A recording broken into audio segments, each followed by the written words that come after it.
Good morning, Rainbow Push family. Good morning. I would like to discuss with you today Pembroke and some of the economics surrounding farming in the United States of America. I hope that each and every person in here has eaten something today. Farming is something that we should all be very much concerned about.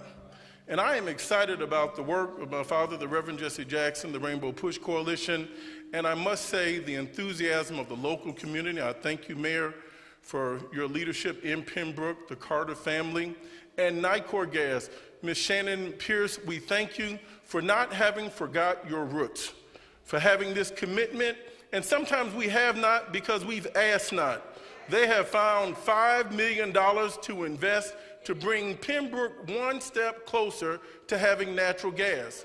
Now, those of us that are here in Chicago today, we know the benefits of natural gas. It may be something that you take for granted, but we do not have to go down the block to the gas station, to a local store, to put a propane tank in the back of our car to come to our house.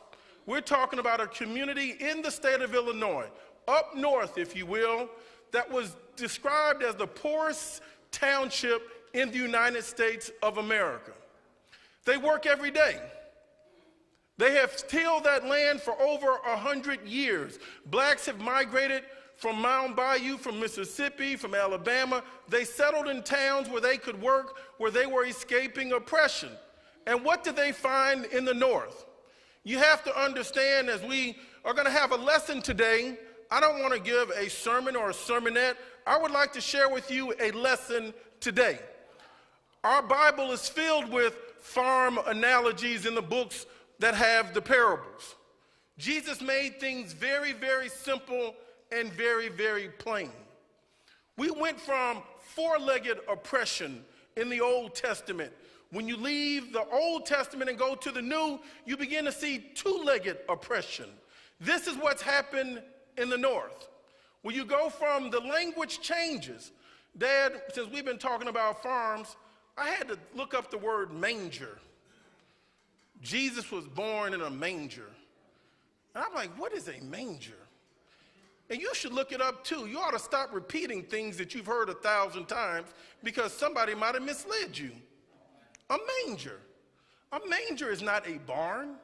Jesus was born in the barn. Look in Luke. Then he was placed in a manger. A manger is a trough where the horses eat, so that the baby would not be put on the ground in the cold on the slab next to the feces. They gathered what they could and got some hay to put the baby in a trough that is the manger, so it was high enough so the baby wouldn't roll out. Baby was born in a manger. No, it was in a barn. Don't sanitize the gospel to fit your own needs. Every barn I've been into, and I've been in many, they all stink. And being put on some hay is not exactly comfortable. She was trying to give the baby some protection. Why must we care about the farm? Because you can see things really clearly out on a farm. Our scriptures also teach us you don't work, you don't eat. There is no dumb farmers out there. You will be punished by being lazy and indolent as a farmer. You have to work within the boundaries of time, man and God, nature, all come together on the farm. Jesus' trade was what? He was a carpenter. That is where you know. I had a carpenter come to my house one time, bless his heart, and the rise over the run on the steps was wrong, about 1/2 inch. So every time I kept going up the steps, I kept hitting my foot. And that was for one day. And the gentleman came back to get paid. No, I did not pay him. I told him, he says, well, can you pay me for the wood that I put in here? I said, no, you just had a lesson learned. Until you understand rise over run and understand the dimensions of steps and measure it properly, look at this as a further investment in your education. Because I'm not going to keep slipping and tripping and falling on these steps. You have to measure twice so you can cut once so you don't mess up the wood. Lesson learned. Farming It's a hard job, and it's an honest job. I'm reminded of the story, Dad, of a farmer out there in the field, and he has the sweat on his brow, and a man driving by in a little carriage pulls over to the side and watches the farmer as he takes a break and starts some familiar chitter-chatter conversation. And he says, God has blessed you with this beautiful farm. That farmer got the handkerchief out of his pocket and wiped his brow. He says, you should have seen what this farm looked like when God had it all to himself. We've got to put our hand in God's hand, but the most reliable hand you're going to have is at the end of your wrist. You have to do something. Farming teaches us about the basics of life. Joseph understood the farming. You can learn a lot of lessons coming up from the field, even when your brothers betray you and put you in the pit. When you make it to the new land, those that start on the bottom, those that have the knowledge, those that are most eager to work, they end up rising up in every culture around the world. The busboy today is the owner of the restaurant tomorrow. The field hand today is the one that can own the farm tomorrow. The work ethic. What happens in Pembroke? These people went there. The African community set it up. So how did African Americans farmer end up so destitute 100 years later? My father has oftentimes said, and the first time he made mention, he says, picking cotton ain't bad. I almost fell out of my seat. But then I had to wait for it, because the Rev knows. He said, so long as you can get paid for the work that you do, picking cotton ain't bad. We've got a $25 billion domestic market in cotton. How many blacks do anything in cotton today? Everyone in here, I can see that you are clothed. Some have on wool, some silk, some leather. Some have even on the new poly and ester. All the technologies are represented. But it all comes from the land, be it the food or the clothes. Everything that you have, and they know God, what? Isn't making any more land. So we have to respect the land. How did we get run off of the land in the last 100 years? How did 12 million acres get stolen from African American farmers? Well, there's a duality here. We need all of our rights right here, right now. We need to be protected by the law. We need to have slavery abolished. We need to have the right to vote. But so long as you're looking over here, the devil starts working in the details. So while we were getting the right to vote secured, wanting equal protection under the law, and the most turbulent time in our history, when the stock market crashed, then we saw the war come on in World War I and World War II. We saw the Federal Reserve get created. What did the federal government do of the United States? They had all the funds to go for farming to be administered by the local municipalities.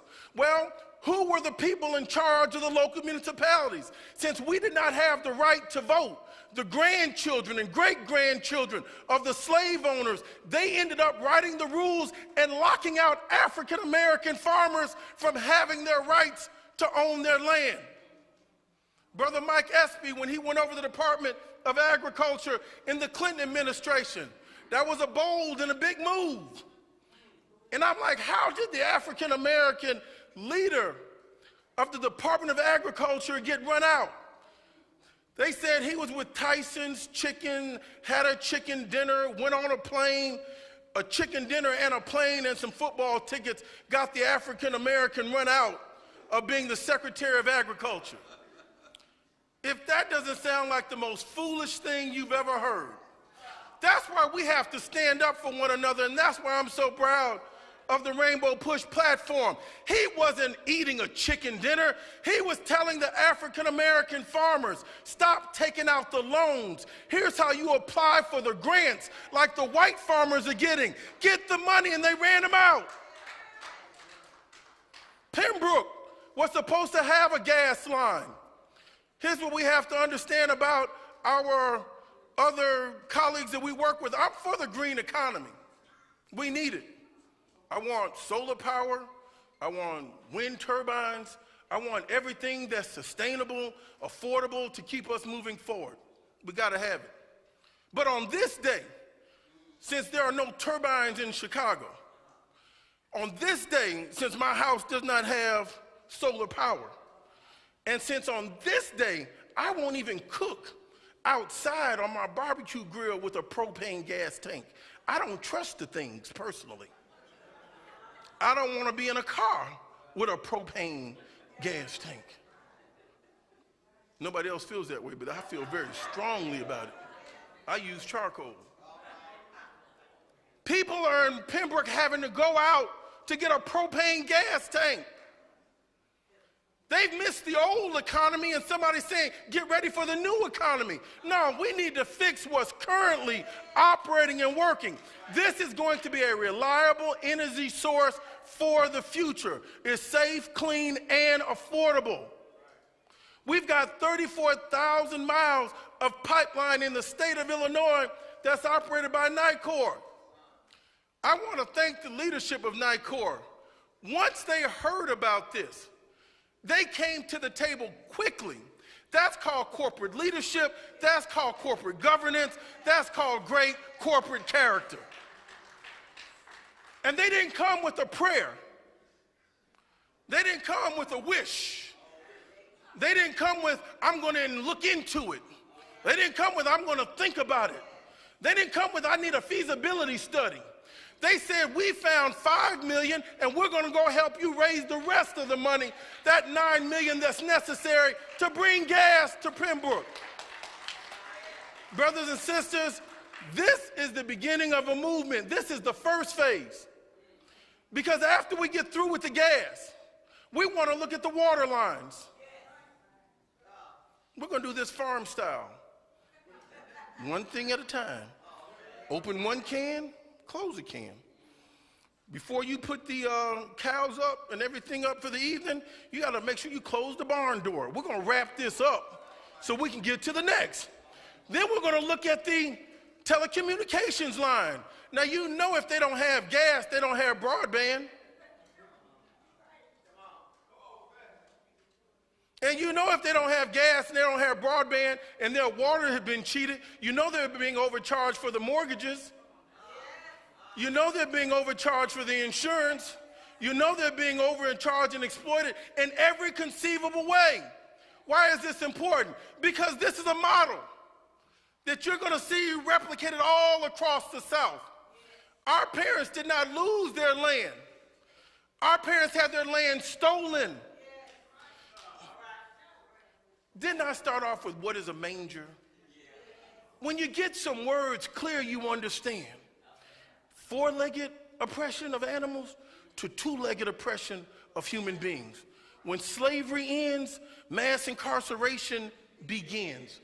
What they used to say about the state of Illinois, one of the most vile figures in American history, is buried not very far from here, Senator Stephen Douglas. He was very famous for the Douglas-Lincoln debates, and his words were so crafty. When they were talking about which states were going to be administered into the Union, will this be a free state or a slave state, a free state or a slave state? This scoundrel buried right up here on 35th Street. He came up with the coin, Illinois will have involuntary servitude. You choose to not be free. Involuntary servitude. Look at the language. You know it. Everybody loves Raymond. Everyone hates Chris.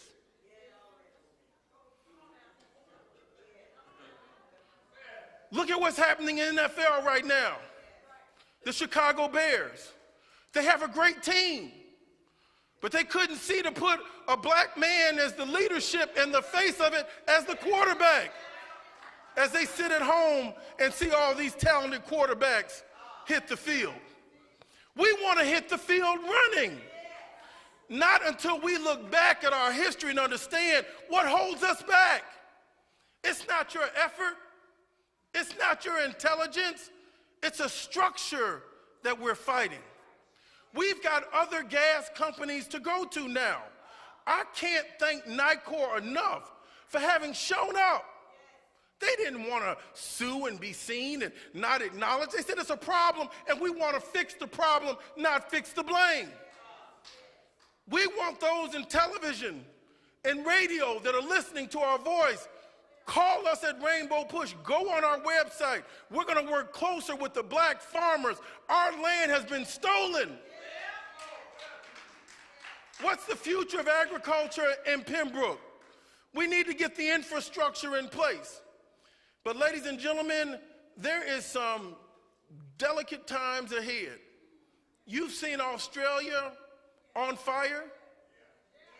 I know you say, well, that's not my business. I've never been to Australia. I'm not going down under. You should be concerned about Australia. Then there was the wildfires in Northern California.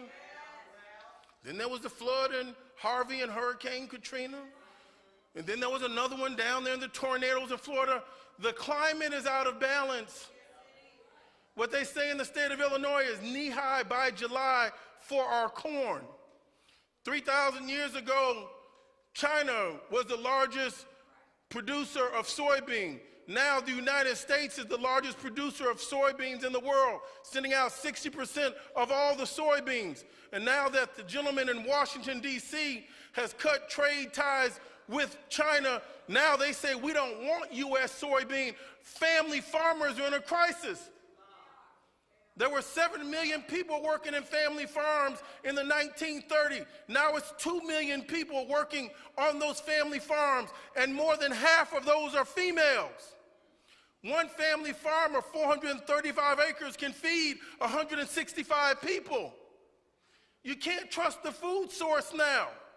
I remember when they talked about a health care system and health care for all. I said, this is going to be great. They're going to have health care reform. Mr. Carter, you know what I thought was going to happen at the White House? I said ConAgra, Monsanto, Cargill, all the food giants are going to come to the table. Lo and behold, when I saw all the insurance executives walking out the White House, I said, we've been duped again. What does insurance have to do with health care? The insurance, they make their money how? They make their money by collecting premiums and denying claims. So then your insurers tell your doctor, they overrule your doctor and says, I will not prescribe you that medicine. I will not give you any more physical therapy. What in the world is an insurance company doing administering health care? Don't get duped again is all I'm telling you. Obesity was not a problem with our juveniles. Type 1, type 2 juvenile obesity is now an epidemic in the United States of America. Every time and every place they open up these fast food outlets filled with this grease and all these other chemicals, and they put them in every country around the world, they have a spike in diabetes. If you want to help healthcare the fastest and quickest way of all, if the average American today weighed what the average American weighed 30 years ago, you would save $1 trillion in healthcare costs. Before you got hurt, you were overweight, which puts extra weight on your knees. I'm a victim, I understand. As I waited 3 months to get a surgery on a knee. And I love my friend who's passed, Dr. Harold Pye. Every time I would go to him with an issue, he was a doctor that would first tell you the truth. He didn't make me feel good. I loved him, but I'd get upset with him. Ralph, when I had a sciatic, when I had a knee, and I would say, Harold, here's the problem I have and here's the pain. He would look at me, Dad, and say, you know, if you lost some weight, you'd feel better. How many of you all have a doctor that would tell you, first lose some weight and you're gonna feel better? That's a good doctor. Because there's so many pounds per square inch that go on your knees as you get older. Ladies and gentlemen, we have a healthcare crisis not because of what we're doing, it's because what's being fed to us. Our military is now suffering on recruits because why? The children can't pass the physical fitness exams. When the Clintons went into Haiti and made them take a Monsanto seed that couldn't reproduce another seed, now Haiti has a food insecurity crisis. Climate change is going to throw off the world food system. It's happening now. Ladies and gentlemen, we've got a problem. Pembroke, a little bitty place like Bethlehem, lets you get a window to the world into what happens in Jerusalem. When you see the exploitation in the South and you see it in the rural area, oh, it comes up north. Where we went through sharecropping in the South, where you never could make enough money to pay off the debts that you owed because you were robbed, you were cheated. And in the North, they have mortgage fraud. They have credit bureaus to give you a number on what your credit worthiness is. You had black soldiers that were not given the same opportunities and the same loans to farm their land that white families had. Oh, these things only make me excited. I'm not frustrated, because when I look at Joseph, a child that was written off, but you know, God puts talent everywhere. You don't know where the cure for cancer is coming from, my father tells me. You don't know what child is going to be able to save the nation through agriculture until our children get exposed to it. We should know so much more about agriculture than cannabis.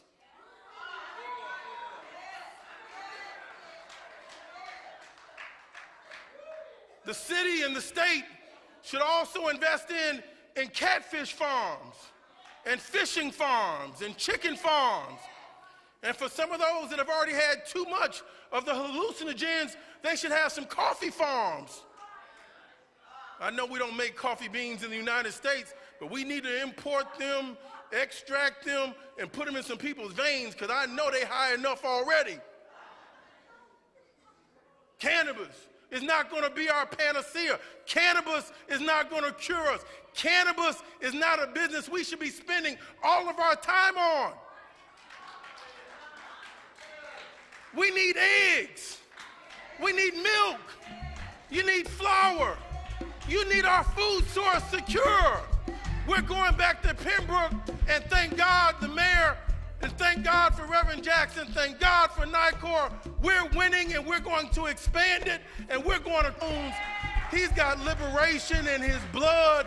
He's a fighter and a winner. Come on, Dad.